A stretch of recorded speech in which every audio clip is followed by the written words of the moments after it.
Good evening and welcome to Talk of the Stacks. I'm Christy Pearson with Friends of the Hennepin County Library. We are delighted to have all of you with us on this beautiful evening for another fascinating author talk. Now, whether you are here with us at Minneapolis Central Library or tuning in from home, thank you so much for joining us. Tonight, we are continuing our 2023 season with a celebrated fiction writer, Brandon Taylor, who will discuss his latest novel, The Late Americans. But first, on behalf of the library and friends, we would like to begin tonight with a land acknowledgement. We acknowledge that in Hennepin County, we live and work on the ancestral, traditional, and contemporary lands of the Dakota people. By offering this land acknowledgement, we commit to recognizing Indigenous nations and to holding ourselves accountable to the work of reconciliation. Thank you. Well, I'd next like to recognize our sponsors who help make this free series possible. Many thanks to US Bank, LSE Architects, the Star Tribune, and Knorr Companies. Let's give them a hand.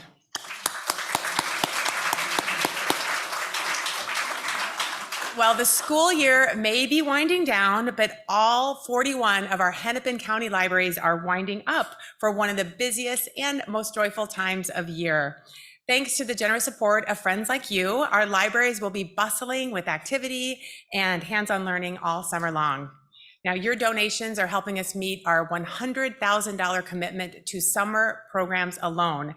These programs are providing an assortment of classes and workshops, STEM materials and art supplies, delicious snacks, visits from llamas and other animals. Yes, I did say llamas, I really did. And of course, our all-time favorite books. Well, we anticipate that we will have more than 11,000 local youth who will not only receive their first library card this summer, but they will find the unique joy of starting their own personal libraries with book giveaways. And that will spark the joy of reading and the lifetime of readership. So we couldn't do this without the help of all of you. So thank you for your ongoing support and for considering us in your charitable contributions. And now, here to introduce tonight's guests is the Assistant County Administrator and the Interim Library Director, Dan Rogan. Please join me in welcoming Dan to Talk of the Stacks.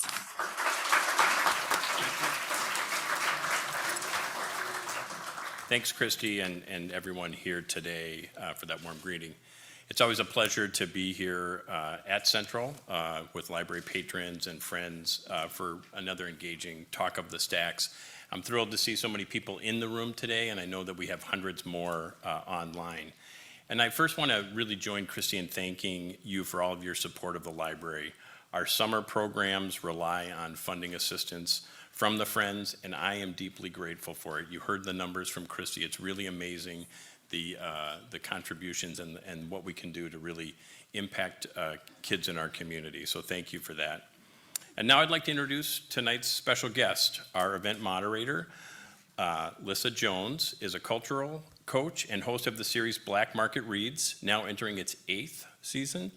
Lissa is also a stalwart supporter of our local literary community, serving on the Friends of the Hennepin County Library and Gray Wolf Press, and as chair-elect of the University of Minnesota Library Friends.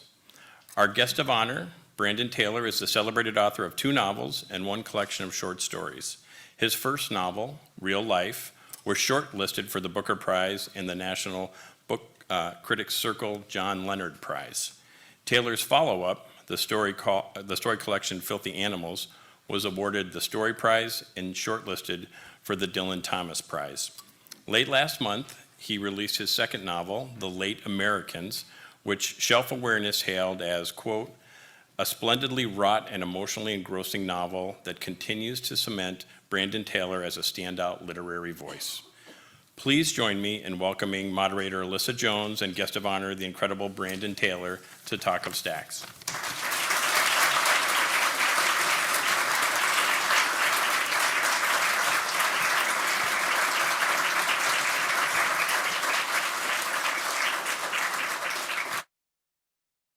Thank you. Thank you.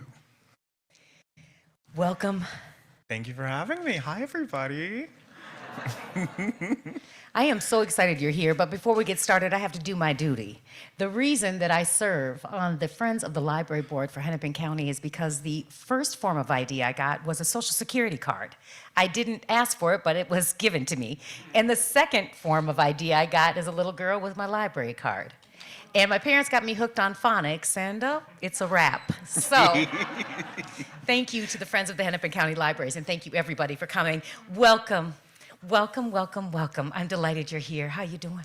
I'm doing well. I really like Minnesota. 10 out of 10. Great state, great city. We are indeed the mini apple, but I think we're the big apple. They just, don't want to tell the truth.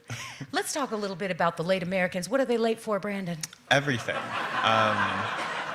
Everything and anything one can be late for. But the late in the title refers to a feeling of, I think, cultural lateness, a sense of arriving too late to partake in the American project in whatever form that takes, and also a sense of like arriving too late to partake in, the sort of great American dream that has always been inaccessible to many of us, but certainly to the characters in the novel. What about adolescence prolonged? What about the juxtaposition of the institution of academia providing some protection in a good way, but perhaps some stunting protection in another way? Is that a part of the theme? Yeah, I would say so. I think that's also a kind of lateness, a lateness to adulthood, to what our society considers social maturity even. I know that from my own experience as a graduate student, you are an adult in many ways. You pay taxes, you pay bills, you're expected to generate world-changing knowledge. But in many other ways, you're infantilized, and a lot of that infantilization comes from yourself, where you think like, well, I'm still a student. This isn't my real life. I'm still waiting for the real stuff to begin. And I think that putting off of the realness of life can lead to prolonged adolescence, a certain recklessness in life. That's so interesting. So let's talk about place. Why Iowa? Well, I lived there, and so Touché. with my first novel, Real Life, it's set in Madison, Wisconsin, and that book is set in Wisconsin because at the time of writing it, I didn't know how to write about any other place. I thought I need to, as I'm learning my craft, I need to stick to the materials that are at hand. And I thought, well, what's a place that I know enough about to write in fiction? And being from the South, I didn't feel that I could write the South. I felt I was too close to it. But the Midwest, since I was a transplant to the Midwest, I was familiar with it, but also it wasn't so in my bones that I felt like every little inaccuracy was going to kill me. And so Madison, because I lived in Madison and that's what was at hand, and when it came to writing this novel, it was very much the same thing in that I was living in Iowa City and my imagination was dominated by Iowa City. And I thought, well, it seems silly to throw away something that's already at hand, which is this weird place that is Iowa City. It is an interesting place, but a very strange one just the same. And so when I started writing, I thought, yeah, let's explore Iowa City this time. That's fascinating to me. And I think about this idea of the late Americans and Iowa City being this sort of mecca in the middle of nowhere. How did that play in, or did it play in, to your thinking about place in this book? Yeah, I think, well, this will not be news to many of you, but I do think that people who are from the coast of this country imagine that the Midwest is a place that's always lagging behind, or that it's a place where small minds predominate in some way. And like, that's clearly false. I mean, it's clearly false. And so living in these like college towns, I was living in the Midwest and living in these college towns, but many of my friends and much of the culture I was consuming was centered on the coast. And it just seems so silly to me that when I would talk to friends who lived in New York or San Francisco or LA, they'd be like, yes, but Iowa, it's so, ugh. And I was just like, well, but you know that people come from all over the world to study writing here. Like, people come from all over the world to study creative writing, and some of the finest books ever written by anybody were written here in this place. And like, it is very, very interesting that there is and I think many college towns share this in that any place where people from all over gather, like that is an interesting place. That's an interesting human place. And I thought, well, it would be silly of me to act like that's only possible in the coasts or whatever. And so I am very much interested in that dynamic of like a small town that is also filled with all of these like incredible cosmopolitan ideas and values and the collisions therein. I mean, like that is so interesting. Like that is also the stuff that has powered most of French literature is the tension between the urbane and the provincial, right? Like that is such a rich, I think, like old tension. And so, yeah, of course, I'm very much animated by that.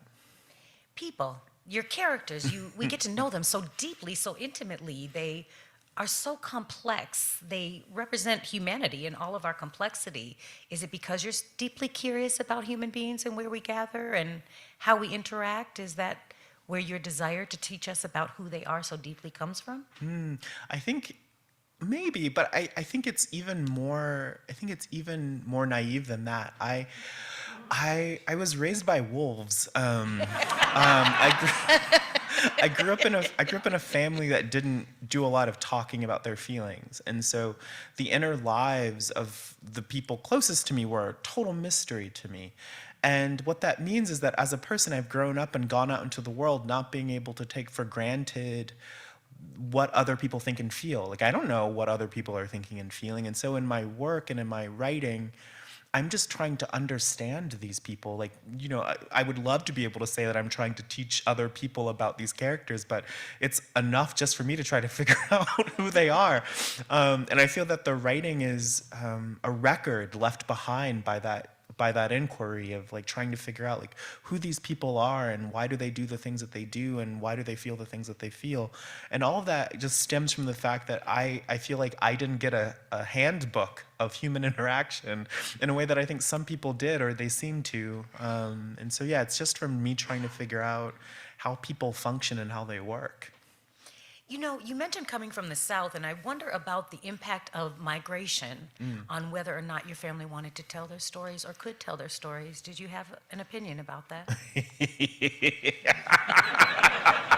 We didn't even rehearse this. This is wonderful. I have many feelings about the Great Migration, but what I will say about that is that there were many, many families in the Jim Crow South that left for many important reasons. My family was not one of them. My family has not only been in Alabama since like the late 1700s, but in one part of Alabama since the late 1700s. Wow. And so we are very from that place. But one person in my family did leave, and it was my grandfather. He left, and he took his family up north to his beige cousins in Ohio. And when he hit my grandmother one time, and she like brought her family back to Alabama, brought my dad back to Alabama, and that's where he grew up. My parents were actually neighbors as children, and my dad and his brother married my mom and her sister, and so I have a bunch of double first cousins. You know, like it's that kind of. I'm not going to follow this thread. I used to joke with my friends that I kind of lived in a Toni Morrison novel in a way, where it's like these like small hamlets of provincial American life, and so I think that my family history is very much built around the staying in a place and enduring a lot of these sort of ongoing horrors of the Jim Crow South. And so perhaps that silence was a kind of generational protection against the brutality of it, because the stories that my grandpa would tell me about working on a white man's dairy farm, the ones that he would sort of just like casually let out were so horrifying that my grandma had to tell him to stop because he was giving us nightmares. Like he would tell us about how, you know, the Ku Klux Klan would like drive by in their trucks on the roads outside of the dairy farm and stuff like that. And how when he got his own land, it was the only piece of land that he could afford. And the reason that he could afford it was that it was on an old graveyard, which we did not believe until we started like stepping into the graves. Like the graves would sort of, you would be walking in the front yard and then your foot would go into this hole. And I'd be like, what is this? And my grandpa would be like, well, that's a grave. That's what why we could afford these 5 acres. And so there was a way that history was all around us, but we didn't really talk about it, and perhaps it was a kind of protection. Well, that got real dark. Sorry, guys. But that is the nature of the South. Like, you think you're laughing, and then you look out and people are horrified at the anecdote that you've told. Well, so that the North feels included. Elders who have come here from the South call this up South. Yes. Oh, I have an anecdote about that. Oh, so talk. When I moved to Madison, Wisconsin, I lived in downtown Madison, and there were not a lot of black people in downtown Madison.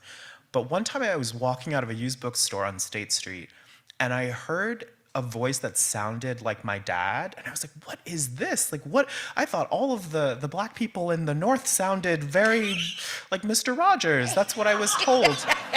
And I looked, and it was just like a man who I did not know, and he sounded exactly like my family, and I was so confused.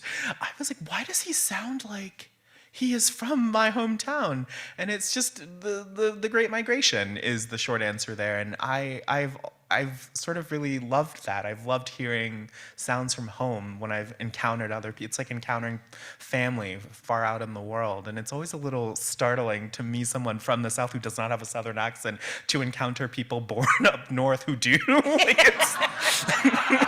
It seems fake and yet magical at the same time. I don't know. I really love it. Up South. Up South. It's a real thing. It's a real thing. Up South is a real thing. It's a real thing. What about the arbitrariness of vocation and opportunity? Like, who gets to make art and who has to dig ditches? Well, I mean, it is arbitrary. It feels increasingly arbitrary by the day sometimes. I think, yeah, when I was writing the book, it felt, when I was writing this novel, I had just sold my first 2 books, and I was still an MFA student, and I had no money in my bank account. And I just kept thinking, like, I have no money in my bank account, and yet I am still the luckiest person who has ever lived in my family, because in 2 years I'm going to publish a book, and I'm going to get to sort of transcend class, whatever that means in America. And I am not more special than anyone else. My brother was an art prodigy, and he's a brilliant painter and sculptor, and he is a mechanic for the state of Georgia. Not that there's anything wrong with that. That is a great way to make your living. But I'm on a stage in Minneapolis, and he is fixing cars in Georgia, and he has as much artistic aptitude as I do, and I get to make my living from art, and he doesn't. And it's entirely arbitrary, right? And in America, it feels that there are these hard, bright lines that are almost impossible to transcend, and your position on either side of those hard, bright lines is just down to randomness and chance because of the horrifying hierarchies that this country is built out of, right? It's actually deeply heartbreaking to contemplate.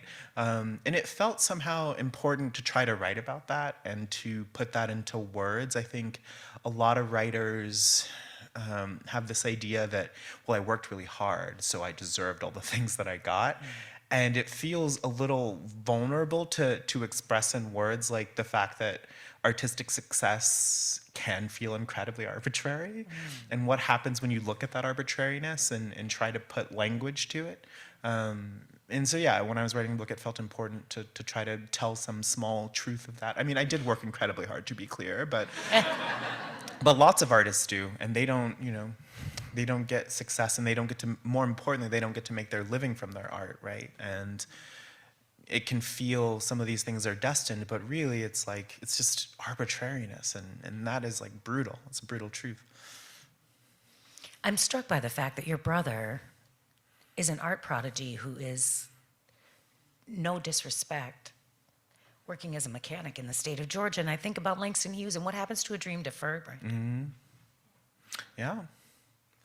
Yeah, I mean, it is brutal. It is totally brutal. I mean, my brother, he used to draw these really elaborate murals on our walls when we were little. And he would spend his entire summer just drawing these incredible murals. And he's the reason I do not draw, because he was so good at drawing. When he was my age, as a 7-year-old, he was selling his art at the Alabama State Fair. And I was wow, can't compete. And I mean, my brother's good at everything. I mean, he part of why he's a mechanic for the state of Georgia is that he's like brilliant with his hands. When he was 13, he completely like rebuilt the facade of our grandparents' house. Like he's terrifying. And classic younger brother, imposter syndrome. And does he get to express the full capacity of his brilliance? You know, is there a world that can see his brilliance and reward him for it in ways that are commensurate with his talent and his skill? And I'm sure the state of Georgia pays him some amount of money, but is it enough? You know, and does he get, more importantly, more than questions of like money, it's like, does he feel that he gets to express himself? And I feel sometimes that he doesn't, and I can feel that frustration. I mean, I remember seeing it when my mom sent him away when he was 18 to Job Corps, and you know, I was like, well, he's just like a sensitive artist. Like, why are you sending him away to military school? And there was me, who was much more amenable behaviorally, who could do all the things required of me in school. And so my talent gets to be expressed in ways that I find fulfilling. And there are many, many people, my brother among them, who don't. And it's not lost on me that a large part of that is because my behavior is amenable to structures of power. I'm an inveterate rule follower. I will follow a rule. It's actually kind of a personality flaw. I'm too good at following rules, and my brother wasn't. He was not good at following rules. And so, yeah, I mean, I think a lot of it is arbitrariness, and a lot of it is whose behavior is amenable to power. There you go. Thank you. Whoever said that, right on. I agree. I agree with myself and you. You are a pure delight. You are a pure delight. So let's talk about sex. Okay. Woo! Oh, dear. I consider, okay, I'm gonna need water too, because I consider myself a very grown woman, and woo. I needed a whole bunch of fanning and a whole bunch of put it down and pick it back up, put it down and pick it back up. Why so much sex? Well, now I feel I feel like there could have been more, but I wasn't trying to be saucy or prurient.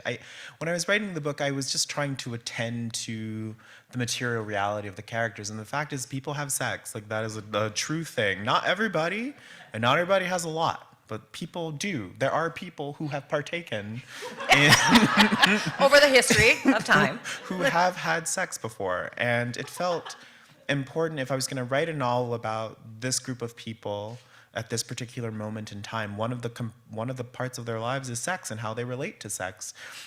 But it also felt important at the same time to capture the fact that there are many different relationships to sex and to histories of sex and histories of violence. Like, every character comes to it with a different amount of baggage or feeling or attitude or relation or freedom when it comes to sex. And I never want my books to feel like it's just got one look on sex, and that it has a range of possibilities. As much as I'm attending to the dialogue in the scenes, or I'm attending to getting the detail right about working in a meatpacking plant, it's also important that I as truthfully articulate things about what people do with their bodies sexually and intimately. And in so much as like the writing of the sex, the first books I read were romance novels. Oh. And romance novels have a lot of sex in them, depending on the genre and the author. But I feel like I got a very early education into how sex works alongside plot, how it works alongside characterization, how it works alongside human expression, and I just feel like my work tends toward that, perhaps because of that early literary education in romance novels. I love it. In your book, sex is messy. It's manipulative. It's sort of used to make peace. It is violent, and it often comes up short.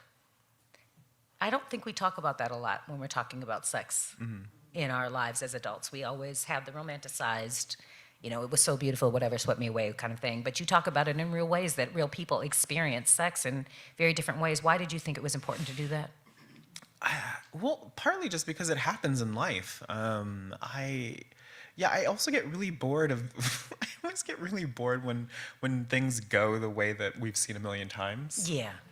And it's not that we've seen a million times in life, but that we've seen a million times in art or in books or in narrative. Like if you're going to go out of your way to write about a thing in your work, I think you should be coming to it with a sense of newness or freshness, or it should feel particular to the moment it's happening within the narrative. Like I don't like ready-mades. I don't like things that I can just pull off a shelf and insert into a novel. And so each of the scenes where characters are intimate physically, I tried to make it feel as though it was coming from that moment and from those characters and from their subjectivity and from their lives. And part of that means, yeah, attending to the sex that's like, well, we did it. Or like, well, that happened, or didn't care for that. You know, like because those moments are as interesting to me as the moments when it's really good or the moments when it's really horrifying. I'm as interested in the middle road, the sort of like just so-so. I think that tells you a lot about a person, what they find just so-so. That is fast. I got to reread this again now after we talk. I have to reread this again. You know, I think about this idea of tension, the idea that you set up different tensions and sort of this myth of the unbound possibilities of youth. I'm young, I can do everything. I'm unbound and unbossed, you know, versus the constraints that time, space, class, division of wealth place on us. Talk to us about that tension in your book. Yeah, I read a lot of French literature, and in the 19th century, there was this writer, Émile Zola, who he invented this movement called naturalism, where he was all about how do the constraints of our social life constrain who we are and determine who we are and circumscribe who we are. And of course, like Americans love this idea that like, oh, we're all free and self-determination and free will and all that other stuff. And like, I just kind of don't believe that all the time. I think a lot of the time, the way that we express ourselves, the way that we move through life, those things are complex outputs of a complicated network of inputs. And those inputs have a lot to do with where you're born, when you're born, who you're born to, who you're raised by, the things you're exposed to when you're younger. I believe that we all exist as these matrices of interactions. And so when I'm writing, I'm trying to capture, at least in some small way, like a snapshot of that matrix for each of the characters.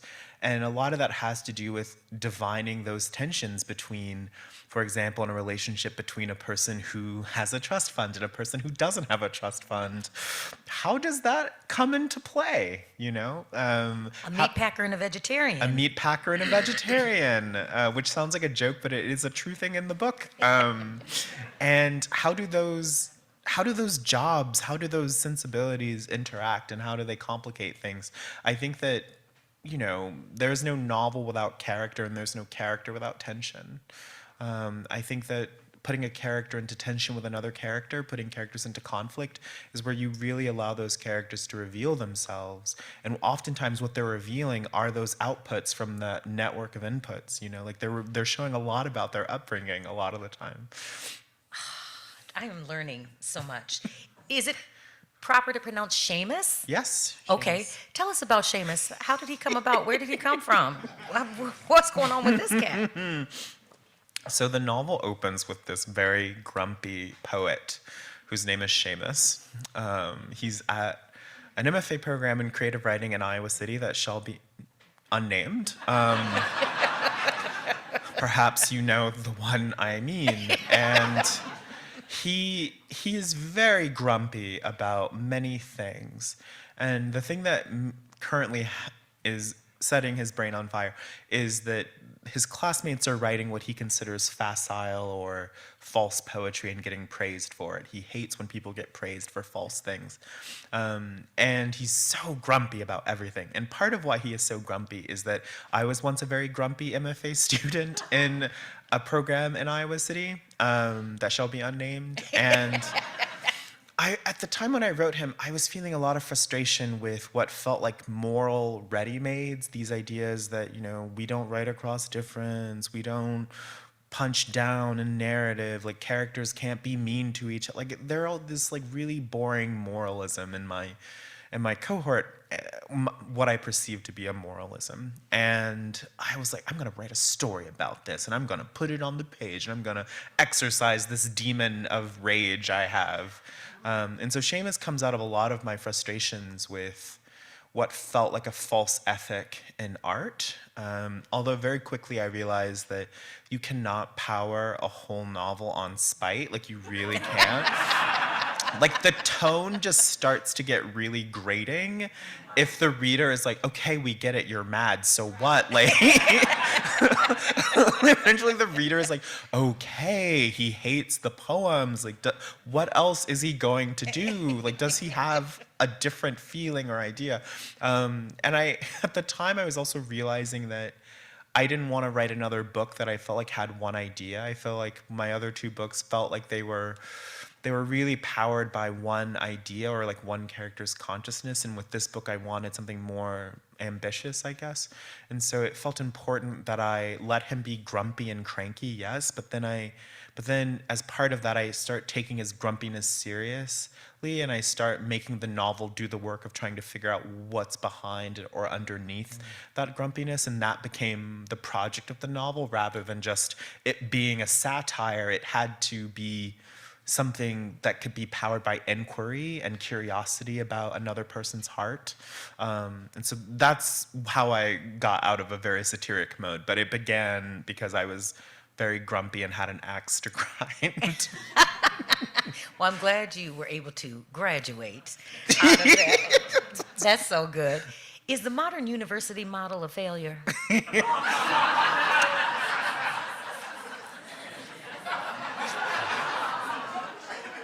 That's a big question. Unnamed university? That's a big question. With respect to creative writing or just broadly? However you want to slice it. Well, it's definitely got its warts. I think that I think that it's got its warts. I think it's got its problems. What I found when I was an undergraduate, I felt like by the time I was a senior, then I was ready to go to college. In a way, I feel like I spent the first 3 years of my college education playing table tennis and skipping class a lot, and still getting really good grades, but like skipping so much class. I think I cut more classes than I went to. But then when I was a senior and I was getting serious about what I was going to be doing afterwards, I was like, oh, now I know what I want. And if I'd known that, I would have designed my course load very differently. And so I think, maybe there's a way that we could, I don't know, and also this insistence that everyone needs to go to college in order to get a job. And the fact that we gate certain opportunities behind college degrees. And that when I was getting ready to go to college, my high school teachers were starting to tell us, well, because of inflation, the college degree is now the high school diploma. And I was like, I'm paying that much money to get a high school diploma? Another high school diploma? And so, I think broadly, because all things are worse under capitalism, I do think that there are aspects of the college model, the university model, that need to be rethought and reconsidered, having mostly to do with, the illusion of the American meritocracy and having a lot to do with who gets to go to college in the first place and why we need our people to go to college, right? And I think there's some rethinking to do there, more than anything else. I mean, just like the cost of it and the lack of benefit from it. But aside from that, I think specifically with creative writing, I think the way that creative writing is taught in this country and the way that art is taught in this country is the fact that people go into tens of thousands of dollars of debt to get a degree in filmmaking with no guarantee that they're going to be able to make a living at their art, right? Like, it's actually horrifying. It's so horrifying. And that to me is a scam. And in that way, I think that creative writing degrees feel a little bit like MLMs. Like, they feel a little...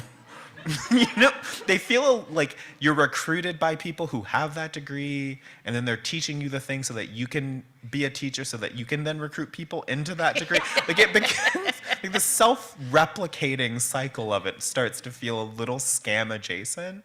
Scam adjacent. That is so and good. I didn't love that part of it. I didn't.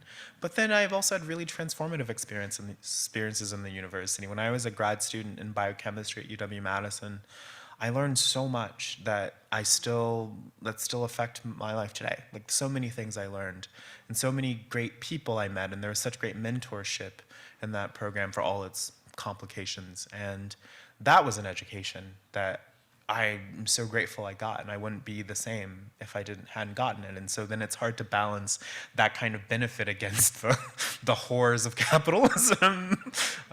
It is brutal. You know, how does one jump out of science into writing? Very clumsily. So when I was a graduate student in biochemistry, my science wasn't going well for reasons that shall be unnamed. And I felt like I was going to get kicked out of my lab. So I printed out some stories and sent them into the Iowa Writers Workshop and applied.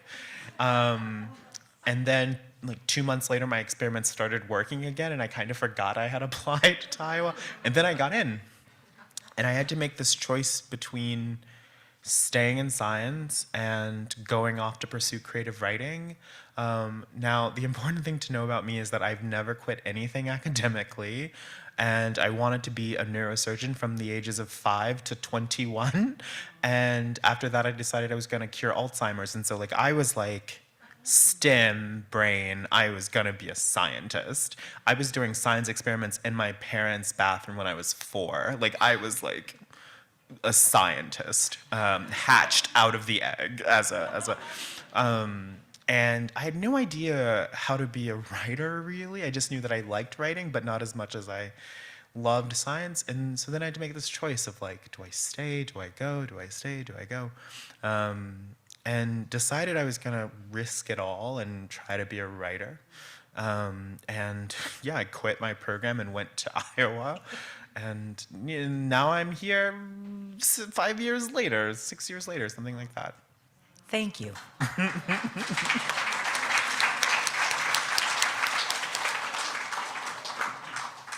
Can we say goodbye to our former lives? Can we go to a cabin and just say, chuck it all?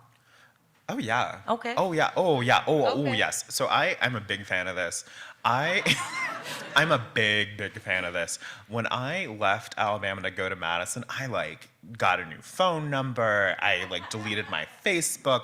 I didn't speak to anybody from Alabama. Like I blew up that planet behind me, and that was it. And then when I left Madison, I did the same thing. I like, I sort of just like blew up everything and went to Iowa City, and I just like left that life behind me.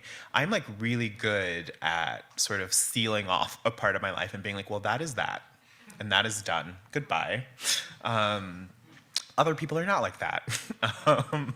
But I do think it's possible. I do think that one thing that I have learned as I have grown up a little bit in this life is that we do get to decide things about our lives. We get to decide who we are. We get to decide who we're going to be. And just because we've decided that at a later point than we decided other things doesn't mean that that new decision is less authentic or less true or less worthy. And I had to decide really early on that nobody was going to tell me about my own life. And I wasn't going to let anybody tell me who I was or what I was about. And that I could make these decisions and stand by them and live them. And when they no longer served me, I could discard them and live another life. And so I'm a firm believer in your life changes when it changes. You talked about Toni Morrison and your character development, and you just reminded me of Nina Simone. I have to get up from the table when love is no longer being served. Mm-hmm. Good one, Brandon. What are you doing about Langston Hughes? Because they made my time short, so I want you to get in Langston Hughes and the BBC. Oh, yes. So the BBC, they have this radio series called The Essay. And one of the sections of that is that they send writers to the graves of other writers, and they have them write an essay and read it for the radio. And about 2 months ago, they asked me, would you go to Langston Hughes's grave and like write an essay about it? And I was like, sure. And the guy said, well, of course you know it's at the Schomburg. And I'm like, yes, of course, yes, I know that. And he's like, yeah, so you just got to get on the train and go up to the Schomburg and just like write us a little essay about it. And the morning that I decided to finally go up there was the morning that the news about Jordan Neely broke, who was the young man who was strangled to death on the New York subway. And so there I was, like, about to get on a New York subway to go uptown, and thinking a lot about how the train where Jordan died is a train that I take often. I take that train all the time. And the day that happened, that I would have been on that train. And the only reason I wasn't on the train that day at that time was because I had to go to a doctor's appointment, like on the other side of the city. And so I was thinking about all of that as I was taking this train up to Harlem and feeling like really heavy and very strange and feeling weird. And then when I got up there, I heard all this noise, and it felt like New York is a very noisy place, and people are always shouting about something, and I heard all this noise, and I got really scared. And then I realized it was children playing, and it was so beautiful, like these kids playing and like wrestling and throwing footballs and like hugging, because like they got out early because it was a standardized testing day, and they were thrilled. And I don't know, I just felt such I don't know, I felt really healed by that, those kids playing in the streets. And so I walked to the Schomburg and looked around and wrote an essay about it, and it'll be on the radio June 8th or something like that. You can catch it on the BBC. For those of you who don't know, the Schomburg is the largest repository of African American history in this country, and it sits at the New York Public Library. So that's where Langston Hughes's ashes are. Brandon, in our last 2 minutes, and I hate when they do this in radio, you have 30 seconds to answer the world hunger, but what do you want us to know about the late Americans? What do you want us to take with us? Well, I hope that you like it. It's Done. a novel. It's a novel about. I don't know. I tried to write a novel about everything that's happening right now, culturally and psychically and spiritually. And I hope that you let the characters into your life and you get to know them a bit, because they were fun to get to know for me. Well, I want to say, on behalf of myself and everyone who is here, who is listening virtually, I just want to say thank you very, very much for your work and for sharing it with us here tonight. Thank you, Brandon. Thank you, guys.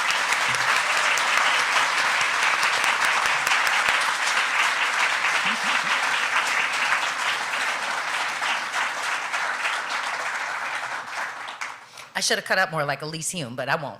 At any rate, our dear friend Rob Gowdy is here to offer the opportunity for you to ask any questions you'd like. I'm going to fade to the back and let Brandon take questions from you. Questions. You're a big fan of the campus novel, obviously. Are there any campus novels that you think are criminally underrated or should be read more? This is so juicy. Actually, I do have an answer to this question. There is a novel called The Latinist by Mark Prinz. And it's really delightful. It's like it's about a woman who's a classicist, and she's on the cusp of like graduating and becoming a real scholar in her field, and then her advisor maybe sabotages her. And it's dark and it's twisty, and it's all about like Latin and translation. And so if you're a fan of like traditional campus novel, and it takes place at like Oxford, so it feels very traditional as a campus novel. So I recommend that. And also if you're into like older stuff, there's a great novel by Evelyn Waugh, Brideshead Revisited, which people do not think of as a campus novel, but most of that book takes place at Oxford. And it's really delicious and so mean and biting and really smart. And one final one is this novel, called Morris by E.M. Forster, that also takes place mostly at Oxford, and is also very gay and really delightful and so moving and shockingly modern. Like, it's an incredibly modern novel. So I recommend those three books. Brandon, our next question is in the back of the auditorium. Thank you, Brandon. You mentioned earlier that you read a lot of romance novels when you were younger. Could you list some favorites for us? Can I ever? Okay. So there's this writer who invented historical romance, Kathleen Woodiwiss. The Elusive Flame.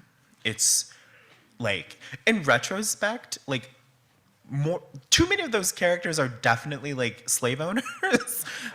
Like that's a weird thing about American historical romance novels is like the more you look at it, the more you're like, what are you doing? But The Elusive Flame is, or The Flame and the Flower is a beautiful novel, and it's actually so interesting and in the way that it sort of handles like female desire at the era where she wrote it. It's like striking. But more contemporary stuff, I really like this novel called Beauty Like the Night by Liz Carlisle that nobody has read except me, and I bought it in a Winn-Dixie. It's so good. It's so good. It's about like a smart woman who's like a nanny for this guy, and there's a mysterious thing, and then like maybe an illegitimate child. It's fantastic. And I also really love this novel by the late great Johanna Lindsey called The Heir. Takes place in England. It's about a guy who's Scottish, and he's like all like rough. He's such a Chad. He's so rough and tumble. And then he meets this really smart, mysterious, quirky girl named Brianna, and like she is poor and he's really rich, and they have to like figure out how to be outcasts together. It's so good. It's so good. It's so good. I love it. That novel taught me to write. I love that. Also, one last one, The Portrait by Juliana McLean. It's about a painter, and it's so good. Love a book about a painter. Our next question is in the mid-back over here. So I'm from Alabama, so maybe it'll ring true with you in the accent here. But I wanted to ask you, I read the New York Times book review, and they talked about that you would be a really good playwright. So I just wonder, is there any thinking about you being a playwright? Where in Alabama are you from? So I taught at Auburn Montgomery. Oh my At gosh! the campus, yeah. But from Huntsville. Yeah. Auburn Montgomery. That's my alma I mater. know, yeah. Oh my gosh! I was on faculty there, so yeah. Hi. Hi. Oh my gosh!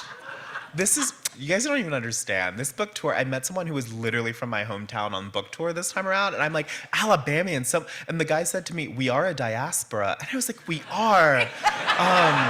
So hi, hello, fellow AUM. Are we now the Warhawks? Is that what we're? Amazing. We used to be the Senators.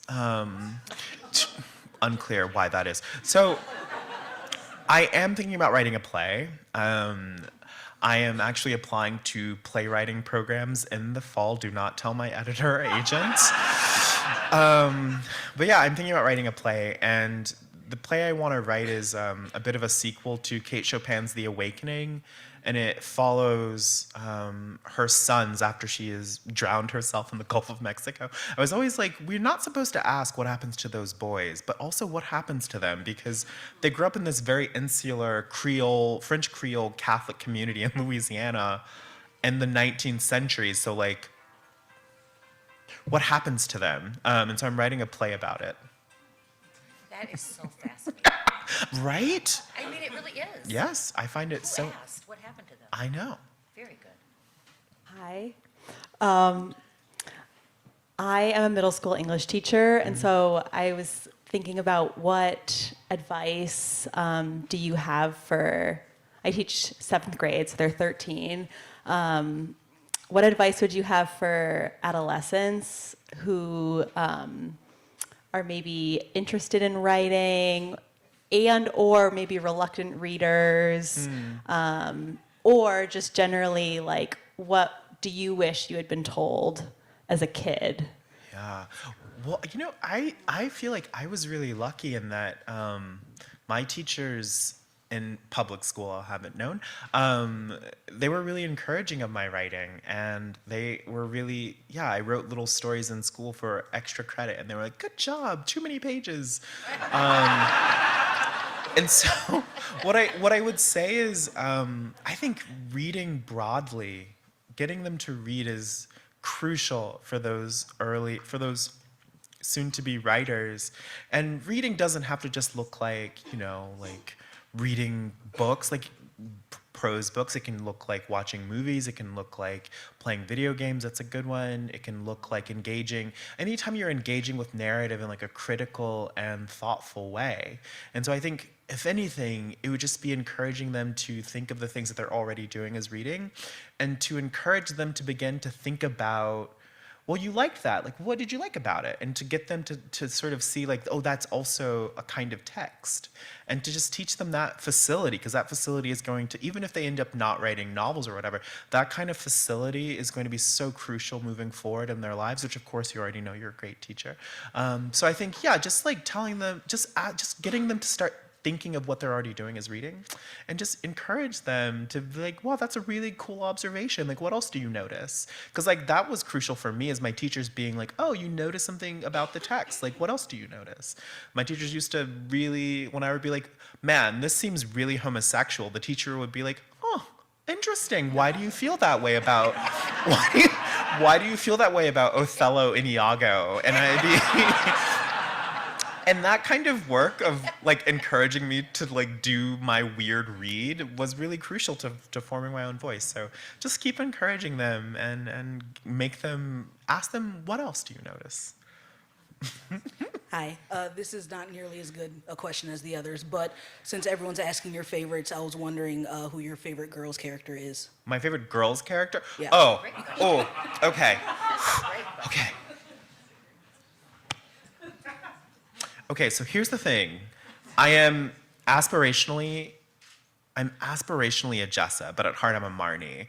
I'm such a Marnie, and I think Marnie girls are seeing a real turnaround in our fortunes. I think for a while I was a Hannah. For a while I was a strong Hannah, brought a real chaos to the proceedings. But I am definitely a Marnie. I am the friend who's like, are you sure? Are you...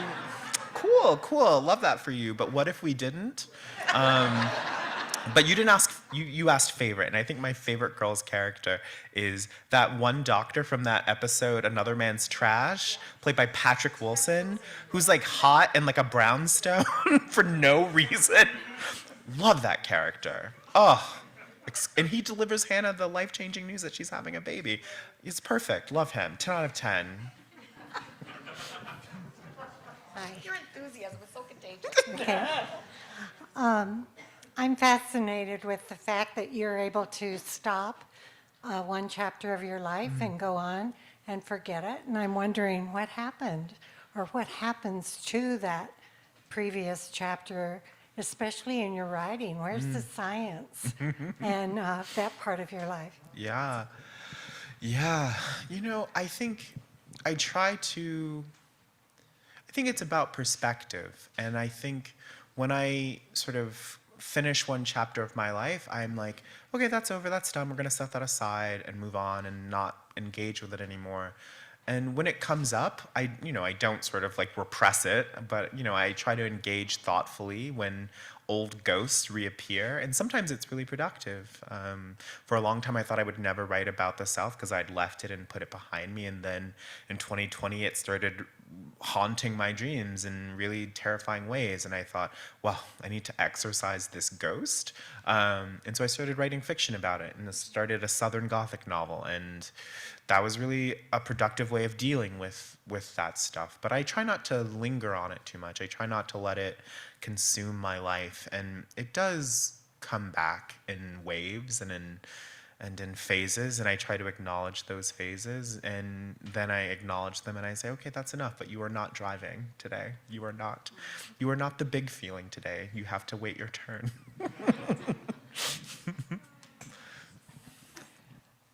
I'm intrigued by some of the snippets of information you've given us about your family of origin. And I'm wondering if you would ever consider writing a memoir, because your family sounds really interesting.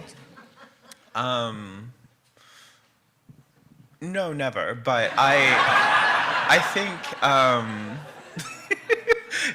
I know a lot of memoirists, and what they go through, I'm like, why would you do this? This is horrible.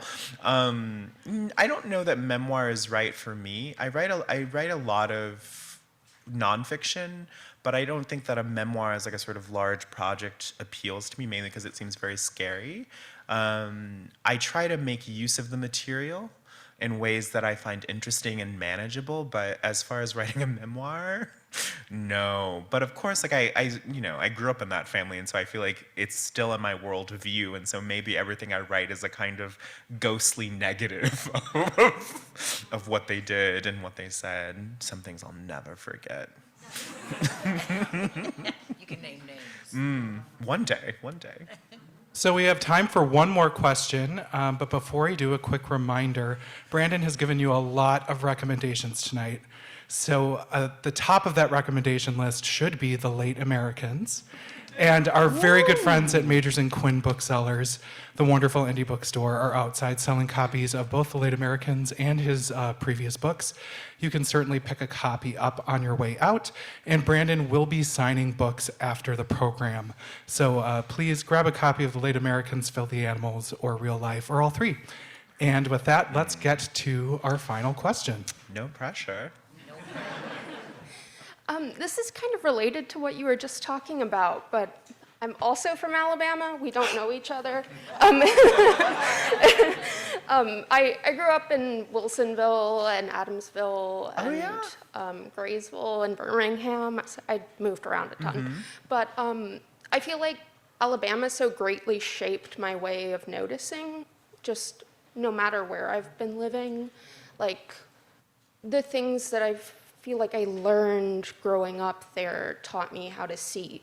And I'm just wondering, like, even when you're writing about places far from Alabama, like, do you still kind of hear something of Alabama in the way you're seeing this other place you're writing about? I think yes. Totally. We are a diaspora. We're out here. Who knew we had such Alabama's in the house. We had a content. We showed up and showed out. Yes, I mean, Alabama absolutely is in. Every time I describe a tree, I'm thinking of the pine trees. And every time I'm describing rain, I'm thinking of those horrifying summer thunderstorms, right? And I think a place shapes you, and every other place is kind of an echo, because you're sort of finding approximations to home. And I think the other way that like Alabama shaped me is that you perhaps know this, it's a very Bible-y place, like it's super Bible-y. And I feel like I grew up in the church, I grew up very in the church, and then I quit because of the whole gay thing, and it was just very difficult to resolve those things. But one element of growing up in the church and growing up reading the Bible every day is that in my own writing, when I reach for meaning and when I reach for certain registers of expression, it sounds like the King James Bible. Because that's just like what authority sounds like to me. And the result of that is that people often are like, well, like it's just like James Baldwin, and I'm like, no, it's like not because of Baldwin. It's like Baldwin also was like shaped by the Bible, and I was shaped. So like we're kind of doing the same thing, but like very different. Like it's different, and it's because we sound like the King James Bible. So, which is a funny aside, but yes, I think Alabama shaped my expressions, and it also like made me very conscious of how I sounded, and my use of language would always sort of marked me out there. And so, yeah, I think it is a place that has absolutely left its mark on my soul. And I think like that is the reason I'm not just writing characters who live in the Midwest. It's very often like displaced Southerners who live in the Midwest, because we are also a diaspora. And I feel like I wouldn't write as well or as effectively if I weren't writing from Alabama into these milieus that I'm now inhabiting. Wonderful people of the universe, I give to you the author, Brandon Taylor.